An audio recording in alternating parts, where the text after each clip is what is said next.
Do you guys see this freaking gigantic handheld? Look at this thing. It's freaking enormous. This is their answer to the Steam Deck, I guess. That's a lot of gaming space. I mean, I feel like that screen's just about the size of my 386 or 486 monitor I had back in the day. Anyway, this is Acer's Nitro Blaze 11, they're calling it. They unveiled it at CES this week ending. Anyway, it's a pretty big handheld, all right?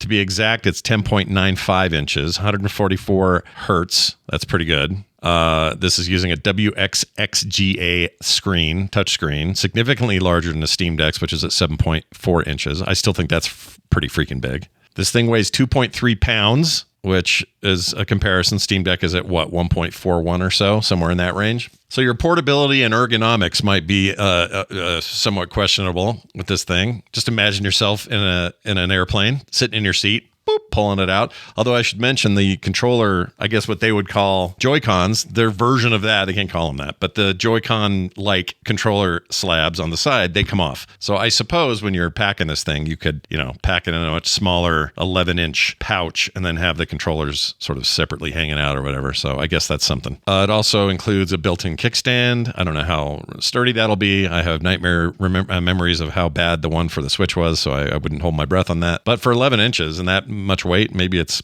substantial. Also got touch pads and also have the back buttons, additional inputs, all that kind of stuff. As far as power, this thing has got an AMD Ryzen 8040HS processor, and that includes a 16 gigabytes of LPDDR5X RAM and offers up to 2 terabytes of storage. That's double the current maximum that the Steam Deck offers. They do not have a 2 terabyte option, although you can install your own, and it's a bunch of hackery to do it, but you can if you want to. So we expect this thing in Q2. That's what they said. You'll have this gigantic freaking thing in your hands by then, and you're going to pay about $1,100 starting at your base model price. Just as a comparison, the Steam Deck starts at $649. Or OLED, rather. So comparable screen, anyway, with the 512 gigabyte model. You can pay more for the 1 terabyte, which is the model I have. So overall, detachable controllers, gigantic screen, versatility. There's a lot of stuff we don't know in terms of what alternate OSs can I install. One would assume Windows as the base decision. I hate that. I kind of just